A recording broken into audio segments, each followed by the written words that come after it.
नमस्कार और स्वागत है इस खास चर्चा में। आज हम एक बेहद परेशान करने वाले और दुखद मुद्दे पर बात कर रहे हैं। जी। अभी हाल में अक्टूबर 2025 में ही मध्य प्रदेश और राजस्थान से जो खबर आई उसने सबको हिला दिया। हाँ, बहुत दुखद। कम से कम 16 बच्चों की मौत और वजह कोल्ड्रिफ्ट नाम का एक कफ सिरप। और जब जांच हुई तो पता चला कि इसमें डायथिलीन ग्लाइकॉल मतलब DEG वो भी 48.6%, इतनी जानलेवा मात्रा में। ये सुनकर ही रोंगटे खड़े हो जाते हैं। बिल्कुल। और इस त्रासदी के बाद जो हुआ वो भी कम चौंकाने वाला नहीं था। छिंदवाड़ा के एक सरकारी डॉक्टर प्रवीण सोनी, उन्हें गिरफ्तार कर लिया गया। हाँ, और सस्पेंड भी। जी, निलंबित कर दिया गया। जबकि जो दवा बनाने वाली कंपनी थी श्रेसन फार्मास्यूटिकल्स, उस पर वैसी तेज कार्रवाई शुरू में नहीं दिखी। हाँ, और यही बात इस मुद्दे को और गंभीर बनाती है, क्योंकि ये कोई पहली बार नहीं हुआ है। नहीं, बिल्कुल नहीं। ऐसा लगता है जैसे भारत में ये जहरीले कफ सिरप से बच्चों की मौत का एक दर्दनाक सिलसिला सा चल पड़ा है। आज हम इसी की तह तक जाने की कोशिश करेंगे। जी। हमारे पास कई स्रोत हैं, हाल की घटनाओं पर रिपोर्ट्स हैं, DEG क्या है, इसका इतिहास क्या है, तकनीकी जानकारी है और हमारी रेगुलेटरी व्यवस्था, उसमें सुधार की कोशिशें, इन सब पर विश्लेषण भी है। और हमारा मकसद यही समझना है कि आखिर ये त्रासदियां बार बार क्यों हो रही हैं, हमारे सिस्टम में, हमारे नियमों में कहाँ चूक हो रही है। हाँ। और एक बड़ा सवाल ये भी कि क्यों अक्सर ठीकरा डॉक्टरों पर फोड़ दिया जाता है। क्या असली जिम्मेदारी कहीं और तय होनी चाहिए? बिल्कुल। साथ ही हम देखेंगे कि क्या समाधान हो सकते हैं और अब तक क्या क्या कदम उठाए गए हैं। तो चलिए शुरुआत करते हैं मध्य प्रदेश के उसी हालिया घटना से जिसने फिर से इस मुद्दे को सबके सामने ला खड़ा किया है, कोल्ड्रिफ्ट सिरप कांड। जी, ये सिरप तमिलनाडु की कंपनी है श्रेसन फार्मास्यूटिकल्स, उसने बनाया था। जैसा आपने बताया, इसमें डायथिलीन ग्लाइकॉल यानी DEG मिला, जो असल में एक इंडस्ट्रियल सॉल्वेंट है, एंटी फ्रीज वगैरह में इस्तेमाल होता है। सोचिए जरा, एंटी फ्रीज वाली चीज कफ सिरप में। हाँ, और मात्रा देखिए 48.6%। ये अविश्वसनीय रूप से ज्यादा और खतरनाक है। नतीजा ये हुआ कि मध्य प्रदेश और राजस्थान में कम से कम 16 बच्चों की जानें चली गईं। ज्यादातर मौतें किडनी फेल होने से हुई। बहुत ही भयानक। और फिर फौरन कार्रवाई हुई डॉक्टर प्रवीण सोनी पर। गिरफ्तारी, निलंबन, उनका क्या पक्ष था इस पर? उन्होंने अपनी गिरफ्तारी से पहले मीडिया को बताया था कि उन्होंने तो सरकार से स्वीकृत सील्ड बंद दवा लिखी थी। दवा के अंदर क्या है, उसकी बनावट कैसी है, ये जांचना तो प्राइमरी डॉक्टर का काम नहीं होता ना। सही बात है। वो कह रहे थे कि वो सालों से ये सिरप लिख रहे थे। हाल में ही 100 से ज्यादा बच्चों का इलाज इसी से किया था, और न किसी फार्मेसी ने, न किसी वितरक ने इस सिरप को लेकर कोई चेतावनी या रिकॉल जारी किया था।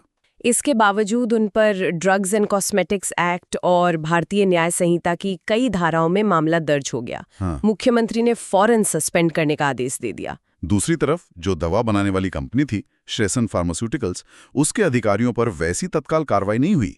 हालांकि बाद में खबरें आईं कि उनके निदेशकों को गिरफ्तार किया गया, आरोप भी लगे। अच्छा। पर शुरुआत में थोड़ी ढिलाई दिखी। यहां तक कि हमारी जो सेंट्रल ड्रग एजेंसी है CDSCO, उसने भी शुरू में इनकार किया कि सिरप में कोई गड़बड़ी है। अरे हाँ, लेकिन कुछ दिन बाद जब स्वतंत्र लैब की रिपोर्ट आई, तब जाके ये बात मानी गई कि हाँ, सिरप में जानलेवा DEG है। इसके बाद कई राज्यों ने कोल्ड्रिफ्ट पर बैन लगा दिया। और इंडियन मेडिकल एसोसिएशन IMA भी तो सामने आया था। जी बिल्कुल। IMA डॉक्टर सोनी के बचाव में उतरा। उन्होंने हड़ताल की धमकी दी, उनकी रिहाई की मांग की। उनका कहना था कि डॉक्टर ने तो प्रोटोकॉल का पालन किया था। IMA ने इस बात पर भी सवाल उठाया कि फार्मा कंपनी को एक तरह से क्लीन चिट क्यों दी जा रही है। ये पूरा मामला शुरू से ही बहुत पेचीदा लग रहा है। हाँ बिल्कुल, और यहीं पे वो पैटर्न नजर आता है जिसकी बात कुछ विशेषज्ञ कर रहे हैं। सही कहा। गुड़गांव के डॉक्टर पीयूष मजूमदार हैं। उन्होंने इसे कहा है कि ये ताकतवर को बचाने और कमजोर को सजा देने का जानबूझकर किया गया निंदनीय पैटर्न है। बहुत सख्त शब्द है ये। हैं, लेकिन शायद स्थिति ऐसी ही है।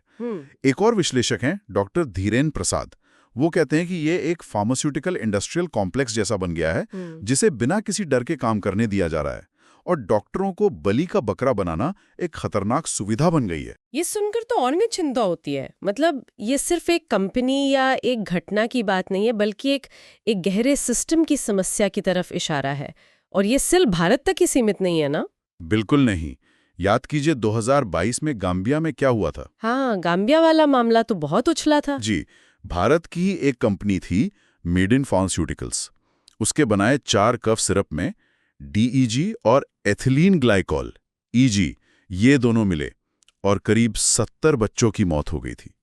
WHO ने तब ग्लोबल अलर्ट जारी किया था। उस मामले में तो कुछ गड़बड़ी के आरोप भी लगे थे शायद, सैंपल बदलने जैसे। हाँ, हरियाणा में रिश्वत लेकर सैंपल बदलने के आरोपों की भी जांच चल रही है। अप्रैल 2023 की बात है ये। और पीड़ित परिवारों ने भारतीय कंपनी पर मुकदमा भी किया है।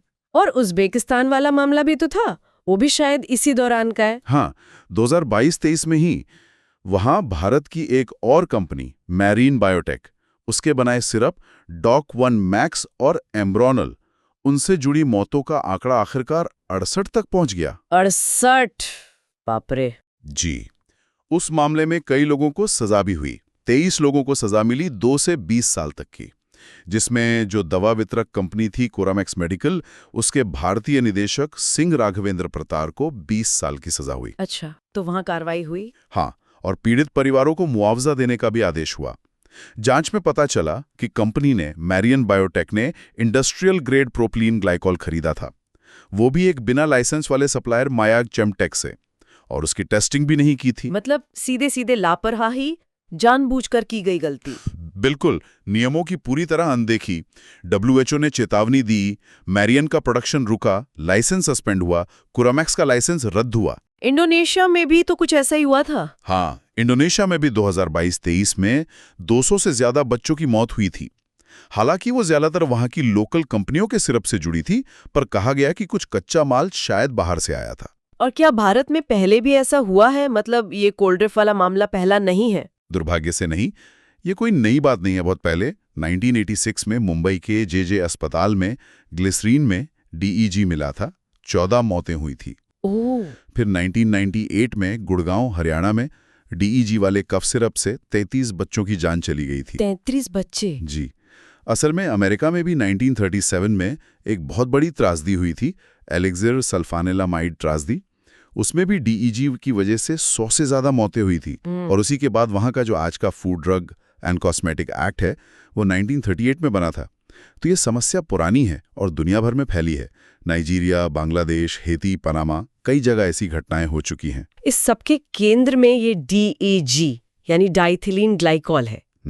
आखिर ये है क्या भला, और ये दवाओं में पहुंच कैसे जाता है? ये तो दवा का हिस्सा नहीं होना चाहिए। बिल्कुल नहीं होना चाहिए। जैसा मैंने पहले कहा, DEG एक जहरीला इंडस्ट्रियल केमिकल है, मतलब उद्योगों में इस्तेमाल होने वाला रसायन, एंटी फ्रीज में, ब्रेक फ्लूइड में, ऐसी चीजों में। तो फिर दवा में कैसे? ये दवाओं में तब पहुंचता है जब धोखाधड़ी की जाती है। दवाओं में अक्सर सॉल्वेंट्स यानी विलायक के तौर पर ग्लिसरीन या प्रोपिलीन ग्लाइकॉल जैसी सुरक्षित चीजें इस्तेमाल होती हैं। ये DEG उनसे सस्ता होता है, तो लागत बचाने के चक्कर में बेईमानी से या घोर लापरवाही से सुरक्षित विलायक की जगह ये जहरीला DEG मिला दिया जाता है। ये सीधे सीधे मिलावट है, या कह लीजिए आपराधिक लापरवाही। और ये शरीर को नुकसान कैसे पहुंचाता है? मतलब क्या करता है ये अंदर जाकर? देखिए, शरीर में जाने के बाद हमारे लिवर में एक एंजाइम होता है, अल्कोहल डिहाइड्रोजनेज या ADH। ये एंजाइम इस DEG को तोड़कर और भी ज्यादा जहरीले केमिकल बना देता है, जैसे HEA। अच्छा। ये जहरीले केमिकल फिर सीधे किडनी पर, मतलब गुर्दों पर हमला करते हैं, और नतीजा होता है एक्यूट रीनल फेलियर, ARF, मतलब किडनी का अचानक काम करना बंद कर देना। इसके अलावा ये दिमाग और नर्वस सिस्टम को भी नुकसान पहुंचा सकता है और शरीर का एसिड बैलेंस बिगाड़ देता है, जिसे मेटाबॉलिक एसिडोसिस कहते हैं। शुरुआती लक्षण पेट दर्द, उल्टी, दस्त, पेशाब ना आना, सिरदर्द जैसे हो सकते हैं, और कई बार ये लक्षण 48 घंटे बाद तक भी दिख सकते हैं। और बच्चों पर इसका असर ज्यादा क्यों होता है? बच्चे अपने कम वजन के कारण इसके प्रति बहुत ज्यादा संवेदनशील होते हैं। थोड़ी सी मात्रा भी उनके लिए जानलेवा साबित हो सकती है।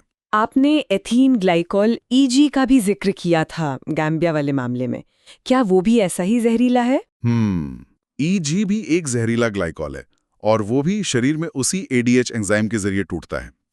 नुकसान पहुंचाने का तरीका और इलाज भी काफी हद तक DEG जैसा ही है। फोमेपिजोल नाम की एक दवा है जो इस ADH एंजाइम को रोकती है, वो दोनों के इलाज में काम आती है। गाम्बिया और उज़्बेकिस्तान वाले सिरप में WHO को DEG और EG दोनों ही मिले थे। ये दोनों ही सस्ते इंडस्ट्रियल केमिकल हैं, जिन्हें दवा में इस्तेमाल होने वाले सुरक्षित लेकिन महंगे सॉल्वेंट्स की जगह मिला दिया जाता है। तो अब सबसे बड़ा सवाल, आखिर ये बार बार होता क्यों है? अगर ये केमिकल इतने खतरनाक हैं और पहले भी इतनी मौतें हो चुकी हैं, तो हमारी व्यवस्था, हमारा सिस्टम इन्हें रोक क्यों नहीं पाता? कहाँ है चूक, कहाँ कमी रह जाती है? चूक कई स्तरों पर हैं। पहली बात तो हमारी जो सेंट्रल ड्रग रेगुलेटर है, CDSCO, central drug standard control organisation, उस पर अक्सर सवाल उठते हैं। कहा जाता है कि उनके पास संसाधन कम है, स्टाफ की कमी है, नियमों को लागू करने में यानी प्रवर्तन में कमजोरी है, पारदर्शिता की कमी है। सोचिए, अरबों डॉलर का हमारा फार्मा बाजार है और उसकी निगरानी के लिए शायद साधन उतने नहीं हैं।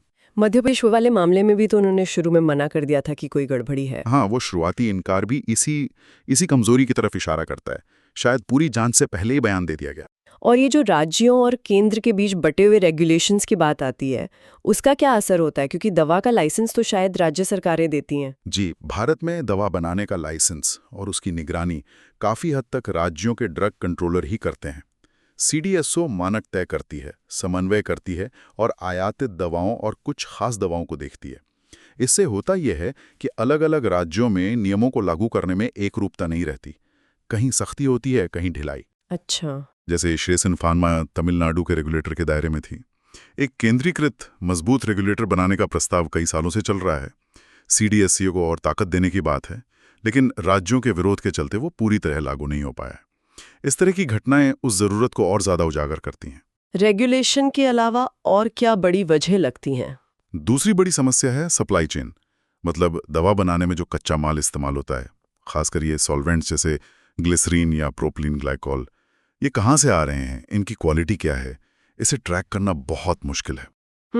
लागत बचाने के चक्कर में बेईमान सप्लायर सस्ते DEG की मिलावट करके गलत लेबल लगाकर कंपनियों को बेच देते हैं। और कंपनियां भी क्या ऐसे चेक नहीं करती? कई बार कंपनियां भी, खासकर घरेलू बाजार के लिए जो दवाएं बनती हैं, उनमें क्वालिटी कंट्रोल पर शायद उतना ध्यान नहीं देती जितना कि निर्यात की जाने वाली दवाओं पर देती हैं। ये एक कड़वी सच्चाई है। और जिम्मेदारी का क्या? ऐसा लगता है जैसे कोई जवाबदेही नहीं है, कोई जिम्मेदारी लेने को तैयार ही नहीं होता। यही तो सबसे दुखद पहलू है। अक्सर होता यह है कि फार्मा कंपनियां कानूनी दांवपेंच का सहारा लेती हैं या फिर कोई मामूली जुर्माना देकर बच निकलती हैं। रेगुलेटरी अधिकारियों पर शायद ही कोई बड़ी कार्रवाई होती है, कोई इस्तीफा देता है या बर्खास्त होता है। ऐसे में, जैसा हमने पहले भी कहा, डॉक्टर सबसे आसान निशाना बन जाते हैं। वो सिस्टम का चेहरा होते हैं, मरीज और उनके परिवार के सीधे संपर्क में होते हैं। एक नीति विशेषज्ञ हैं डॉक्टर मेधा शुक्ला, उनकी बात मुझे बहुत सटीक लगती है। उन्होंने कहा है, जब बच्चा मरता है तो पर्ची लिखने वाला डॉक्टर जेल जाता है। ये तो बहुत ही गलत है। बिल्कुल। ऊपर से फार्मा लॉबी का प्रभाव भी माना जाता है कि वो सख्त कार्रवाई होने से रोकता है। ये सब सुनकर तो बहुत निराशा होती है। ऐसा लगता है कि सिस्टम शायद सीखना ही नहीं चाहता। क्या 2022 की गाम्बिया और उज़्बेकिस्तान की घटनाओं के बाद कुछ सुधार की कोशिशें हुई हैं भारत में? हाँ, कुछ कदम उठाए गए हैं, ऐसा नहीं है कि कुछ नहीं हुआ, लेकिन उनकी प्रभावशीलता और नियत पर सवाल जरूर उठते हैं।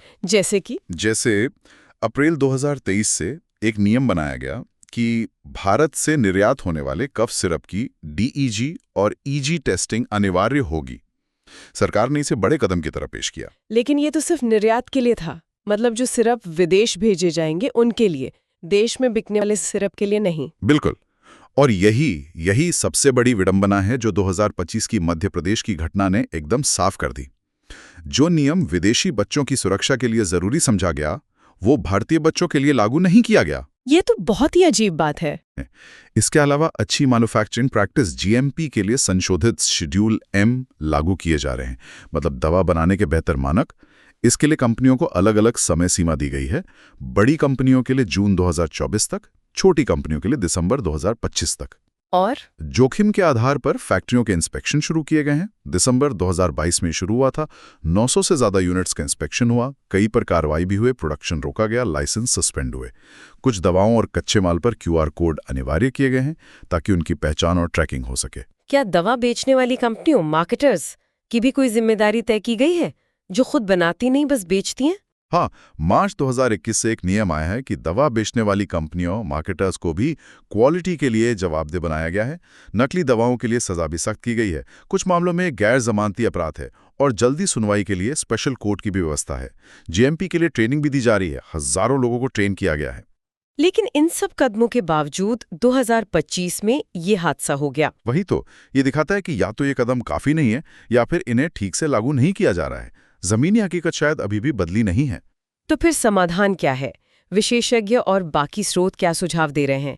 इस चक्र को कैसे तोड़ा जाए? देखिए, कई ठोस सुझाव सामने आ रहे हैं। सबसे पहला और जरूरी सुझाव है CDSCO का पुनर्गठन। उसे पूरी तरह से बदलना होगा।